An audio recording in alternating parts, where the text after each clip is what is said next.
इनके mother father घुसते, इनके मदर फादर को पकड़ा और उनके मुंह में कपड़े ठूंस दिए, तीनों के मुंह में, कि कोई आवाज़ नहीं आए बाहर। और फिर मदर फादर को उन्होंने पीटा जब तक वो मर नहीं गए। और उसके बाद उन सब ने पवित्रा के साथ मतलब सारा गलत काम किया, और तब तक कि बार बार जब तक कि उसकी मौत ही नहीं हो गई है। और उसके बाद घर को बंद करके सब चले गए। 2-3 दिन तक कोई निकला नहीं, और 2-3 दिन बाद जो बदबू आना शुरू हुई तो उनका घर खोला तो देखा कि उन तीनों की डेड बॉडी पड़ी हुई है, और पवित्रा के शरीर पे कोई कपड़ा तक नहीं था। तो अंदर घुसते वो बोलता है कि पवित्रा तुम ये क्या कर रही हो? तो सेंस कर गया था कि ये वही है। तो बोलती है गौरव तुम चुपचाप यहाँ से चले जाओ, मैं तुमको हार्म नहीं कर सकती हूँ, ये तुमको बहुत अच्छे से पता है, लेकिन इसको तो मैं नहीं छोड़ूंगी। तो बोलता है कि तुमने इसको पजेस क्यों कर रखा है? बोले शायद तुम भूल गए वो दिन जिस दिन तुम और मैं आ रहे थे, और जब मैं आ रहे थे तो इसने मेरी कास्ट को लेकर मुझको बहुत उल्टा सीधा बोला था। उस दिन तुम इससे लड़ गए थे, और जब लड़ाई तो इसने तुम्हारे पेट में लात मार दी थी और मुंह पे भी, तो तुम्हारा खून निकल गया था और मेरे लिए बहुत गलत गलत बोला था। आज कहीं जाकर मेरे चंगुल में आया है, और इसको इसके किए की सज़ा ज़रूर मिलेगी। मतलब रिवेंज फॉर्म के अंदर आ गई थी प्रॉपर, कि जिसने मेरे लिए गलत बोला है तो उसको तो बदला नहीं लेगी। छोड़ूंगे। हाँ, तो उसने बोला अभी आपने एक नेगेटिव साइड देखा कि क्या क्या हो सकता है। अब कई बार कई लोगों की लाइफ में ऐसे हॉरिबल इंसिडेंट होते हैं, उनकी डेथ हो जाती है, और उसके बाद आप एक बिल्कुल फ्लिप साइड देखोगे इस वाली स्टोरी के अंदर, जहाँ पर एक कैरेक्टर दोस्ती का एक बहुत बड़ा आपको दिखाई देगा। ये मतलब ये मेरी पर्सनल फेवरेट स्टोरीज़ में से एक है, और ये किसी का रियल एक्सपीरियंस है जिन्होंने मेरे साथ शेयर किया था। मुंबई से बिलोंग करते हैं, तो मुंबई ही इनकी फैमिली रहा करती थी। बंदे का नाम था गौरव। तो ये इनका विलेज था कर्नाटका में, जो नेटिव विलेज होता है। तो जब ये शायद करीबन 4-5 साल का था तब ये, क्योंकि उससे बाद तो बच्चे को ध्यान रहता नहीं है, तो ये अपनी दादा दादी के घर पे गया हुआ था। तो इनकी जो दादा दादी थे वो वहाँ पे एक बड़ा मंदिर का टेम्पल था, मतलब मंदिर था तो शिवा टेम्पल, उसके ट्रस्टी थे वो। तो उनका घर जो था वो मंदिर में ही था, मतलब पूरा जो एरिया होता है तो मंदिर और घर एक ही जगह पर था, और गांव के सभी लोग मंदिर में पूजा पाठ करने आया करते थे। तो जब ये पहुंचा तो वहाँ पर इसके साथ, इसकी एज का कोई था नहीं कि इसके साथ ही खेल पाए, तो घर में बैठा बैठा बोर होता रहता था। तो एक दिन इनके पड़ोस 1-2 ब्लॉक छोड़कर एक फैमिली रहती थी, तो वो फैमिली आई पूजा करने। तो उनकी एक बेटी थी, तो जो ऑलमोस्ट इसी की एज की थी, 4-5 साल की। तो ये देखा कि सेम एज की, तो उससे खेलने के लिए गया था, पर उसने उससे इंटरेक्ट नहीं किया, वो अपनी मम्मी के पास जाके छुप गई। तो फिर वो आके बैठ गया। फिर उसने अपने पापा से बोला कि पापा मेरे को तो वापस मुंबई ले चलो, यहाँ मेरे साथ कोई खेलने वाला है नहीं, मैं तो बड़ा बोर होता रहता हूँ। अच्छा, ये बातें हैं आप मान लो वापस से 87-86 के टाइम की, जब तक आज तक के सब जुगाड़ नहीं होते थे टाइम पास करने के, है ना। आजकल तो कोई बच्चा बोर ही नहीं हो सकता है। आजकल क्या होता है, मेरी जो छोटी वाली बेटी ना, वो रात रात भर सोती नहीं तो रील देखती रहती है। अच्छा, क्या ही करे उनका। बच्चे भी रील देख रहे हैं। अरे बच्चे सबसे ज़्यादा कंज्यूम कर रहे हैं। चुप कराने का नया तरीका मिल चुका है पेरेंट्स को भी। चलो अगर कोई रो रहा है तो फिर इसमें लोग बोलेंगे कि क्रिटिसाइज करते हैं, बट पॉइंट ये है कि टेक्नोलॉजी के ना इतना घुस गई ना, अब आप अवॉइड नहीं कर सकते। आप कब तक कंट्रोल कर लोगे? आपको सुबह काम करना है ना, अभी आपके उस फेज में नहीं हो ना, इसलिए बीन देयर डन दैट वाली बात करोगे ना, बेटा करो, तुम शादी करो, बच्चे करो। तो वो रहता है। तो ऐसे खैर उस टाइम पे नहीं था, तो वो बेचारा बोल रहा था, बच्चा खेलने वाला ही नहीं कोई साथ में। तो उसके पापा उसको लेकर गए उस लड़की के यहाँ। अब आप जानते हो उस टाइम पे गांव में कास्ट डिस्क्रिमिनेशन तो बहुत होता था, तो उनकी कास्ट तो लोअर कास्ट से बिलोंग करते थे। तो इनके दादाजी बोलते हैं कि यार तू ऐसे वहाँ पे मत लेके जाओ उसको। बोलते अरे पापा कुछ नहीं होता, क्या सब मचा के रखा है आप लोगों ने। तो वो छोड़ के आता है, उसकी फैमिली से बोलते हैं कि भाई मेरा बेटा है ये, अगर आप लोगों को दिक्कत नहीं हो तो, क्योंकि हम लोग बाहर से आए हैं, तो इसके साथ खेल लेगा, सेम एज के दोनों बच्चे। तो बोला हाँ बिल्कुल सर, कोई बात नहीं है। तो ऐसे वो पापा भी वहीं रहे उसके, 2-3 घंटे में दोनों बच्चे फेमिलियर हो गए और वो साथ साथ खेलने लग गए। तो धीरे धीरे वो 10 दिन तक वहाँ पर रहे, तो रोज़ वो उसी के साथ खेलता था। तो उन दोनों की बहुत अच्छी बॉन्डिंग हो गई। तो ये मान लो बचपन के वो दोस्त बन गए। अब हर साल वो आता, जब भी साल में 2 से 3 बार उनके चक्कर लगते थे, तो हर बार वो आके और पवित्रा के साथ खेला करता था। तो ऐसे धीरे धीरे दोनों बच्चे बड़े हुए। अब ये पहुंचा 10th क्लास में, तो बोर्ड्स की वजह से फिर ये गया नहीं अपने वहाँ पर। फिर 11th क्लास में शायद इसने साइंस वगैरह की स्ट्रीम ले ली थी, तो फिर से पढ़ाई का लोड, और इस तरह से बस ये अब कभी कभी लैंडलाइन फ़ोन पे बात किया करते हैं। कि बड़े हो गए थे, 96 के आसपास की बात है। उस टाइम पे मोबाइल फ़ोन्स होते थे, पर उनको अफोर्ड करना हर किसी के लिए पॉसिबल नहीं था। तब नए नए आए थे। नए नए आए थे, मुझे याद है अच्छे से। उस टाइम लैंडलाइन पे लाइन लगती थी, और कैसे किसी मोहल्ले में किसी एक के यहाँ फ़ोन होता था, और कोई दूर से आपके रिश्तेदार का फ़ोन आया तो वो आके बताते कि भाई आपका फ़ोन आया, तब आप जाते थे और फिर वो बात होती थी। ऐसा सिस्टम हुआ करता था उस टाइम पे। तो कभी कभी उनकी लैंडलाइन पे बात होती थी। तो एक बार लास्ट उनकी बात हुई थी 11th क्लास में, जब वो था, उसमें इनका कुछ आर्ग्यूमेंट हो गया था, और उसने बताया ठीक है आजकल मुझे फ़ोन मत करना। तो वो भी बंदा अपने ईगो पे ले गया और उसने भी कभी उसको दोबारा फ़ोन नहीं किया। 12th कंप्लीट हुई। 12th कंप्लीट होने के बाद फिर उसने सोचा कि अब मैं चलता हूँ गाँव, अब मैं पवित्रा से वहीं चल के बात कर लूँगा जो भी है डिस्कशन। तो वो वहाँ पहुँचता है, पहुँच के पहले अपने घर जाता है और अपने घर जाने के बाद बैग वैग रख के सीधा दादी दादा से मिलकर सीधा वो पहुँच जाता है पवित्रा के घर की तरफ। लेकिन वहाँ जब वो पहुँचता है तो देखता है उनका जो घर था वो तो खंडर बन चुका था, मतलब कोई रहता नहीं है उसके अंदर। उसके आसपास के एक दो घर जो वो भी खाली थे। तो समझ में नहीं आता, तो अपने दोस्तों के पास जाता है जो एक दो गांव के बच्चे और थे, उनसे पूछते कि यार ये पवित्रा कहाँ गई। तो बोलते कि यार वो तो बहुत टाइम पहले ही चली गई यहाँ से, वो और उसकी फैमिली बेंगलोर शिफ्ट हो गए। तो बोले बेंगलोर में कहाँ? बोले यार हमको नहीं पता। फिर वो अपने घर आ गया वापस। वो सोचता रहा कि ऐसा कैसे हो सकता है, और अब उसको ये रियलाइज़ होता है कि यार मुझे वापस फ़ोन कर लेना चाहिए था। तो मैंने 2 साल से कुछ बात करने की कोशिश ही नहीं की। फिर वो अपनी दादी के पास गया, तो दादी से पूछता है कि दादी ये कहाँ गई। तो बोलते बेटा वो तो बाहर चले गए यहाँ से छोड़ छाड़ के, तेरे को नहीं पता क्या? तो बोलते नहीं, बोले तेरी बात भी नहीं कभी। बोले नहीं। बोले कोई बात नहीं, छोड़, चले गए हो तो अब क्या कर सकते हैं। तो उसने बहुत कोशिश की बेंगलोर का एड्रेस मिल जाए, कुछ पता चल जाए, और कोई कुछ बताते नहीं था, सबका यही था। फिर एक दिन वो इनका जो मंदिर था उसी मंदिर में बैठा हुआ था। तो मंदिर में एक पुजारी थे, तो जब वो छोटा था तब से उनसे बातचीत करता था, वो इसको सिखाया करते थे पूजा पाठ करना, अलग अलग चीज़ें। तो वो पूजा कर रहे थे, उसको बैठा हुआ उनका वेट किया। वो पूजा खत्म करके बाहर आए मंदिर के बाहर, एक मंदिर के अंदर एक पट्टी बनी थी, वहाँ बैठ गए दोनों। और उसने पूछा उनसे पुजारी जी से कि पुजारी जी एक बात बताओ, ये पवित्रा कहाँ गई, मतलब इसका आपको पता है कि बेंगलोर में कहाँ रह रही हैं? तो पुजारी जी एक बार तो चुप हो गए, फिर बोले देख बेटा, क्योंकि बचपन से तू पवित्रा के साथ खेला है, मैंने तुम दोनों बच्चों को बड़े होते हुए देखा है, मैं तेरे से झूठ नहीं बोलूँगा, लेकिन पवित्रा और उसकी फैमिली की तो डेथ हो गई है।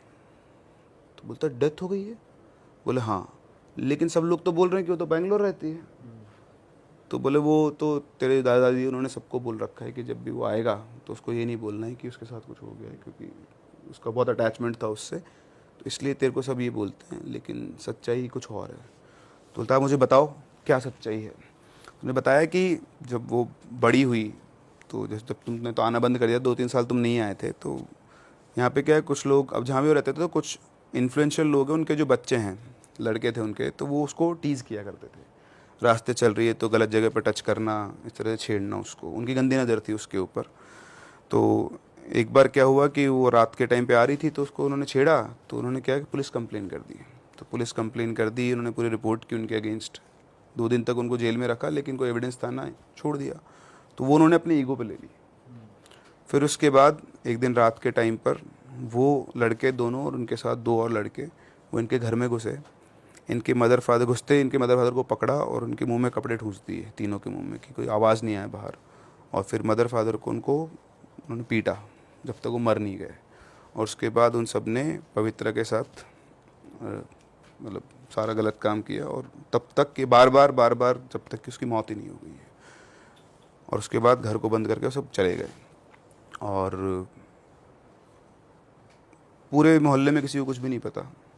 तो उसके बाद क्या हुआ कि 2-3 दिन तक कोई निकला नहीं, और 2-3 दिन बाद जो बदबू आना शुरू हुई, तो उनका घर खोला तो देखा कि उन तीनों की डेड बॉडी पड़ी हुई है, और पवित्रा के शरीर पे कोई कपड़ा तक नहीं था। तो उसके बाद से फिर सब लोगों ने, पुलिस वुलिस आई, सब कुछ हुआ, लेकिन इन्फ्लुएंशियल लोग थे, तो जैसे तैसे करके वो फ्री हो गए सब लोग। तो उसके बाद से इस घर में कोई नहीं रहता है। लेकिन जब इनका सब कुछ हो गया, रिचुअल्स वगैरह इनको, तो इस घर के अंदर से अलग अलग अजीब सी आवाज़ आना शुरू हो गई, जैसे कोई हेल्प के लिए चिल्ला रहा है। और कई बार जो अड़ोस पड़ोस के लोग थे उन्होंने पवित्रा की आवाज़ सुनी थी कि हमने तुम सबको बुलाया लेकिन कोई भी हमारी मदद करने नहीं आया। उनकी लोकल लैंग्वेज में ऐसी आवाज़ आती थी कि जैसे पवित्रा ही बोल रही है। तो आसपास के 1-2 घर और डर के मारे खाली छोड़ के वहाँ से निकल गए हैं। और तब से लेकर अब तक मतलब यही रहता है कि ये यहाँ कोई नहीं रहता है, बस यहाँ पर जैसे वही जो लड़के हैं गुंडे टाइप के और जो सारे थे, अब क्योंकि आसपास कोई नहीं तो वो यहाँ पे आते हैं, नशा वशा करते हैं, और ये सब है। अच्छा। और ये बेटा असली सच्चाई है।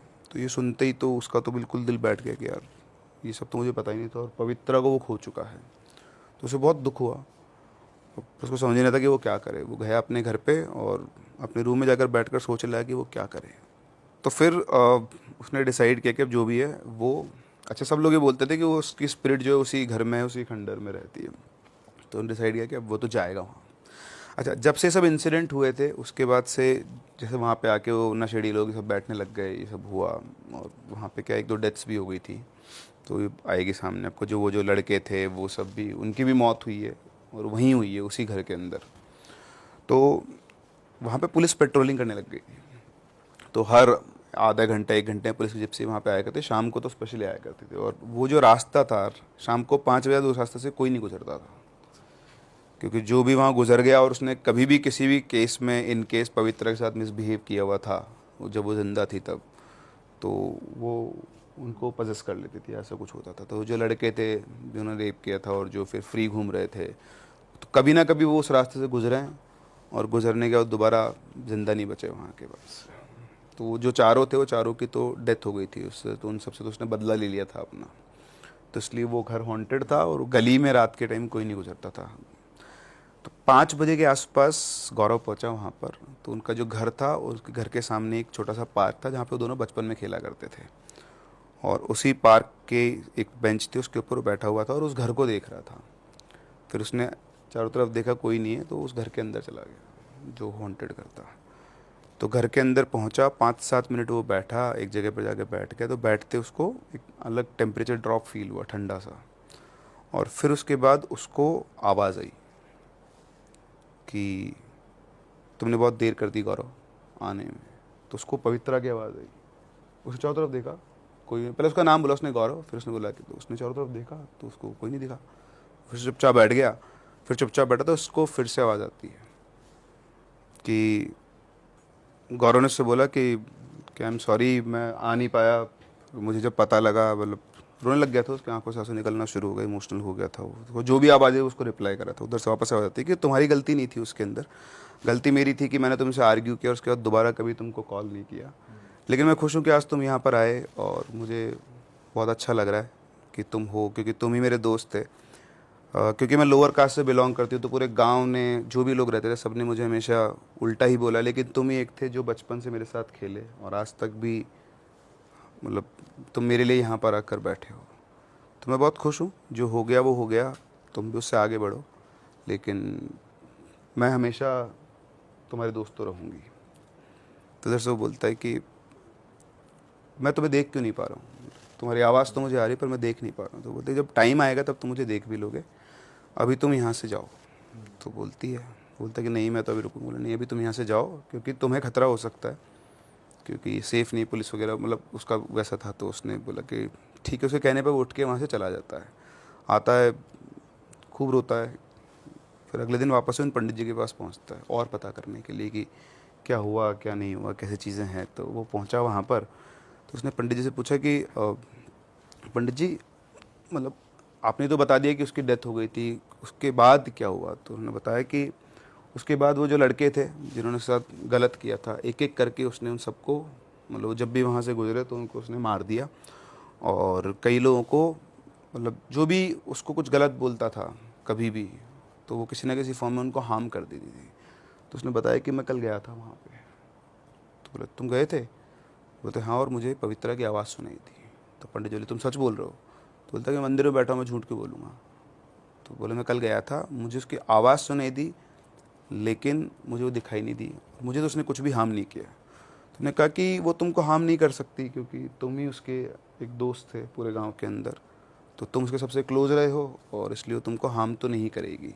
लेकिन फिर भी तुम वहाँ मत जाओ, पता नहीं, क्योंकि वो पवित्रा नहीं ना जो थी पहले। तो उसने कहा ठीक है। इसके बाद उसने तो सुनी नहीं किसी की, अब उसने अपना ही दिनचर्या बना ली। अगले दिन वापस से वो शाम को गया, वहीं पहुंचा वापस से उस घर के अंदर, नज़र बचा के लोगों से, और वहाँ बैठ के वो स्मोक करता था। तो वो स्मोक कर रहा था बैठ के। तो जैसे वो स्मोक करके सिगरेट जलाई उसने, तो उधर से आवाज़ आती कि तुम स्मोक मत करो, सिगरेट मत पियो, और ये तुम्हारी हेल्थ के लिए अच्छी नहीं है, ऐसा करके। तो उसने बुझा दी। तो बुझा दी तो फिर से उसको उसकी आवाज़ आई, दिखी तो अभी भी नहीं थी वो उसको, बस उसको आवाज़, कम्युनिकेट कर रहे थे एक दूसरे से दोनों। तो उसका डिस्कशन चल रहा था। उसने बोला कि मुझे पता लगा कि तुम्हारे साथ क्या हुआ, और मतलब मैं उस टाइम पे नहीं था, और अब आके मुझे सच्चाई पता लगी है, तुम्हारे साथ बहुत गलत हुआ है। तो उसने बोला कि हाँ, जो होना था वो हो गया, और जिसने वो किया उनको उसके किए की सज़ा मिल चुकी है।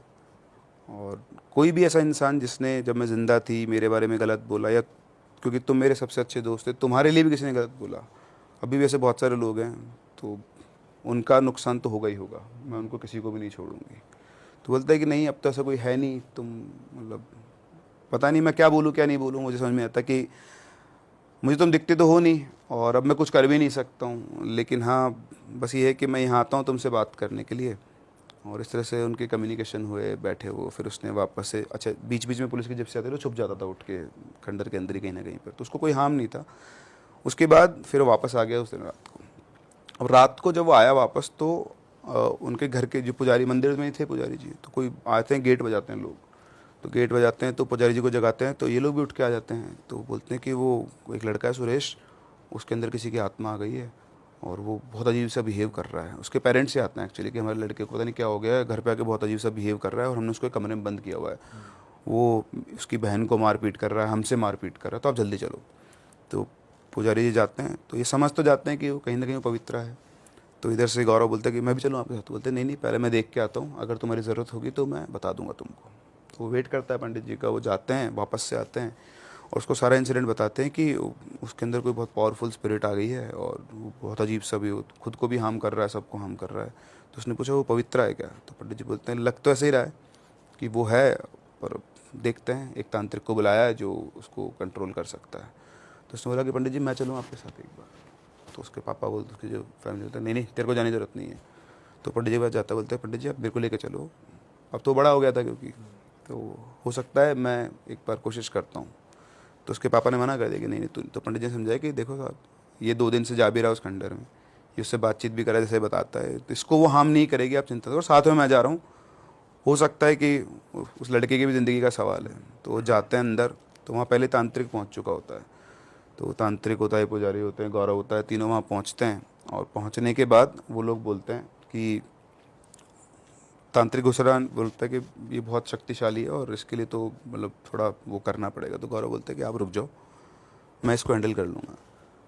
तो तांत्रिक कुछ बोलता तो पंडित जी बोलते हैं कि आप रुक जाओ, ये इसका जो भी कुछ है एक बार इसको चेक करते हैं और देखते हैं, हो सकता है कि आपको कुछ करना ही नहीं पड़े। अच्छा ये जो लड़का था सुरेश, ये गौरव का ही दोस्त था, पहले रहा हुआ है, और इसकी एक छोटी सिस्टर थी जो इसको भी भैया ही बोला करती थी। तो वो आती ही रोने लग गई बहुत तेज कि भैया देखो भैया को क्या हो गया है ये वो। तो वो अंदर जाता है, तो तांत्रिक सब बाहर होते हैं, पुजारी जी उसको अंदर छोड़ते हैं और बोलते हैं कि अगर कुछ भी दिक्कत हो तुम बहुत तेज़ चिल्ला देना, हम लोग सब अंदर आ जाएंगे, अगर तुम्हारे पास ऐसा लगता है मान लो तुम्हारे पर वो हमला करे या कुछ भी हो। तो अंदर घुसता है, गेट बंद करता है, तो सामने सुरेश बैठा हुआ होता है और उसकी चेहरे पे एक अलग सा डर रहता है और ऐसा लगता है वो खुद वो नहीं है। तो अंदर घुसते वो बोलता है कि पवित्र तुम ये क्या कर रही हो? तो सेंस कर गया था कि ये वही है। तो बोलती है गौरव तुम चुपचाप यहाँ से चले जाओ, मैं तुमको हार्म नहीं कर सकती हूँ, ये तुमको बहुत अच्छे से पता है, लेकिन इसको तो मैं नहीं छोड़ूंगी।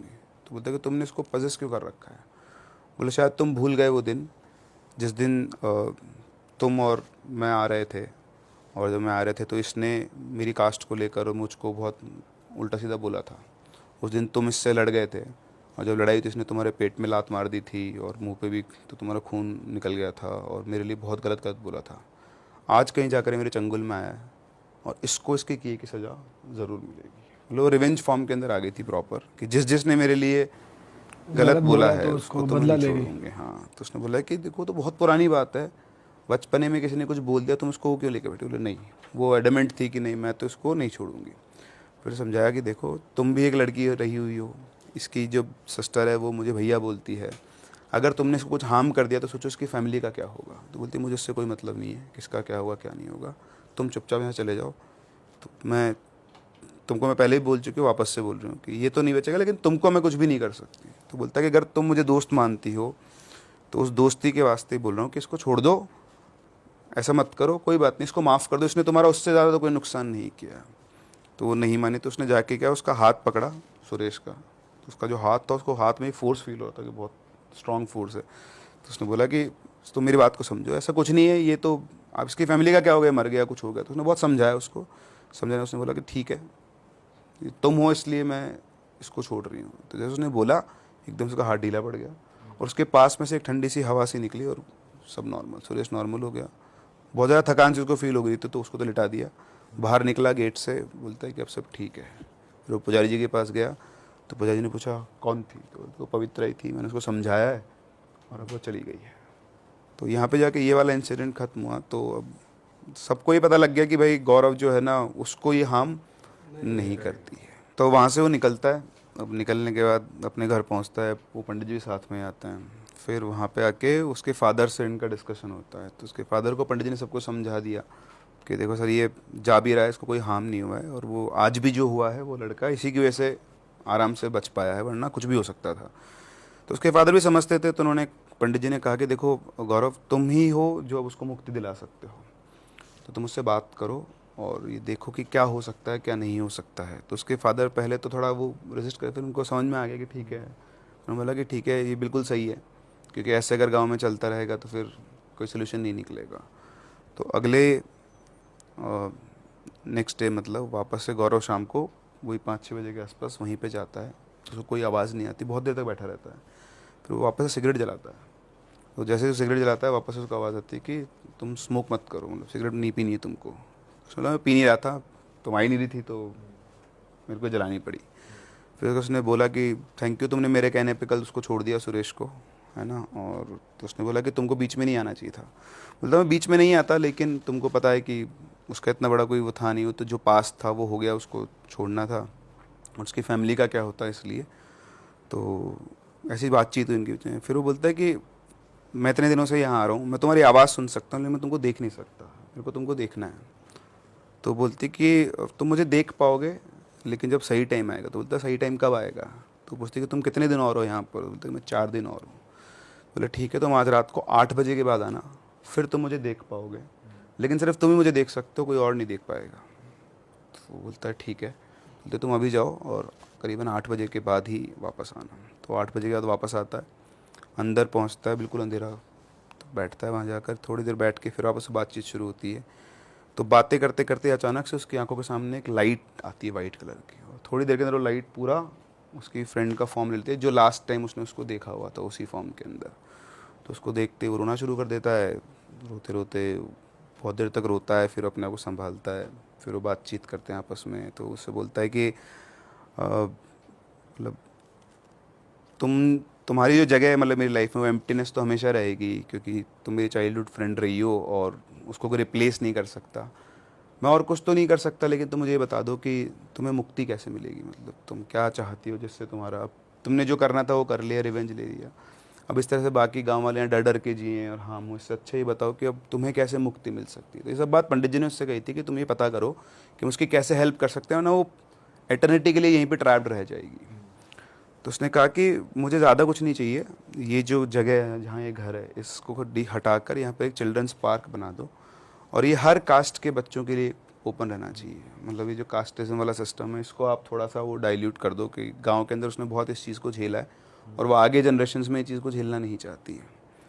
तो उसने बोला ठीक है, ये काम तो मैं करवा दूंगा। तो बोलते बस इतना सा करवा दो और उसके बाद आई विल बी हैप्पी। तो बोलता है लेकिन फिर तो तुम हमेशा के लिए चली जाओगी। तो बोलती है हाँ, जब मुझे मुक्ति मिल जाएगी तो मुझे जाना ही होगा, लेकिन जब तक ये होगा तब तक तो तुम मुझसे मिल सकते हो, मैं तुम्हारे पास तो मैं हमेशा हूँ और तुम्हें लाइफ में कभी कोई दिक्कत नहीं आएगी जब तक मैं हूँ। तो ऐसा उनका डिस्कशन हुआ बहुत अच्छा। फिर वापस उन्होंने बोला कि अब तुम चले जाओ, लेट हो गया बहुत ज़्यादा, तुम्हारे जाने का टाइम हो गया, अगर पुलिस वगैरह ने पकड़ लिया तो तुम्हारे साथ भी दिक्कत हो सकती है। तो इस तरह से बातचीत क्लोज़ करके वो निकल गए। अगले दिन पुजारी जी, इनके पापा, सब ने बैठ के डिस्कशन किया कि वो ये चाहती है। तो सब ने बोला कि ठीक है, यही काम करते हैं। उसके पापा ने गवर्नमेंट से परमिशन ली, पैसे कैसे इशू था नहीं, और गांव वालों ने भी कंट्रीब्यूट किया। तो पार्क का काम शुरू हो गया। तो जिस दिन पार्क का काम शुरू हुआ, दिन के अंदर भी पवित्रा वहीं सामने खड़ी थी, गौरव को देख के मुस्कुरा रही थी, मतलब उसको दिख रही थी और किसी को नहीं दिख रही थी। 1 साल तक उस पार्क का काम चला। 1 साल के बाद जब पार्क का इनाग्रेशन था तब भी गौरव वापस आया वहाँ पर, और वहाँ पे उस दिन पवित्रा बहुत खुश थी। उसने उससे बातचीत की, उसको बताया कि ये बहुत अच्छा हो गया है। और फिर इनका डिस्कशन हुआ। फिर उसने बोला कि ये तो हो गया है लेकिन अब तुम। तो बोलती कि अभी तो मैं हूँ यहाँ पर, ऐसा नहीं है, इतने जल्दी नहीं जा सकते, इतनी जल्दी शायद हो सकता है मुक्ति वगैरह कुछ होगा, उसका प्रोसेस नहीं मिल रहा होगा। तो बोला तुम जब भी आओगे मैं यहाँ रहूँगी, लेकिन हाँ कुछ टाइम के बाद तो मुझे जाना ही होगा। तो उसने बोला कि लेकिन तुम चली जाओगी तो फिर मैं क्या करूँगा। तो बोलते कि जब तुम 30 साल के होगे ना तो तुम्हारी लाइफ में मैं वापस आऊँगी। हाँ, जब तुम्हारी एज 30 साल हो जाएगी तब तक तुम्हें जब भी मेरी ज़रूरत है तो मुझे याद कर लेना, मैं तुमसे मिलने आ जाऊँगी, या तुम यहाँ होगे तो यहाँ तो मैं हमेशा हूँ ही, ऐसा उसने कहा। तो जब भी वहाँ जाता था वो उसके साथ बैठ के बातें किया करता, वो दोस्त की तरह वो बिल्कुल रहा था। फिर वापस आया, कॉलेज वगैरह उसने अपना कंप्लीट किया, उसकी एक जॉब वगैरह लगी एमएनसी में। 28 साल की उम्र में उसकी शादी हो गई। तो अपनी वाइफ को लेकर वो वहीं गया। उसने सब कुछ बता रखा था उसको पवित्रा के बारे में। तो वो दिन जब वो पहुंचा, उसने उसको देख के वो खुश हुई और बोलती कि आज मेरा टाइम आ गया जाने का, अब आज का मैं तुम्हें दिखाई नहीं दूंगी कभी भी। तो ऑब्वियसली वो रोने लग गया कि ऐसा कैसे। तो बोलते बस ये लास्ट था मेरा, अब हमेशा के लिए बाय बाय है। फिर चली जाती है, उसको दिखना बंद हो गई थी। फिर 2 साल के बाद उनको एक बेटी होती है, 30 साल की उम्र में। और फिर पवित्रा, और उसका नाम भी उन्होंने पवित्रा रखा हुआ है। अच्छा। सो वो उसकी बेटी की फॉर्म में वापस से उसके पास है, जो उसने प्रॉमिस किया था। तो ये सर गौरव ने खुद भेजी आपको स्टोरी? अरे बाप रे, ये उसके साथ हुआ है। बाप रे। सो इस तरह से मतलब अब एक ये भी साइड है स्पिरिट्स ये का। तो सर हॉरर पॉडकास्ट में एक नई स्टोरी पहली बार हमें सुनने को मिली, कुछ इमोशनल। वाह सर, मजा आ गया इस स्टोरी में तो यार। वो जो है ना कनेक्शन, एक बार बैठ गया, दोस्ती जो बन गई। एक एंटिटी ने खुद ही जस्टिस लिया अपने आप, खुद ही काम करके, और सब कुछ पॉजिटिव तरीके, पॉजिटिव एंड पे चलो ये चीज़ एंड हुई। हाँ, उसको जिससे बदला लेना था, जिसने उसके साथ गलत किया उसने उसके साथ गलत किया। हाँ। लेकिन वो कई बार ऐसा होता है ना कि चीज़ों के बाद कैरेक्टर चेंज हो जाता है, लेकिन उसका एक जो लिंक बना हुआ था, या फिर ये उसके मुक्ति का रास्ता था, जो भी कुछ कह लो, जो लिंक बना हुआ था दोस्ती का बचपन का, तो एक तरह की मिसाल है कि वो बाद में भी चेंज नहीं हुआ उसका नेचर। कभी उसको हार्म नहीं किया, उसकी बात सुनी, और फाइनली वो जो होता है ना कि वो एक चाहत जो आपके रह जाती है, वापस से आप वहीं पर पहुँचे उसी के घर के।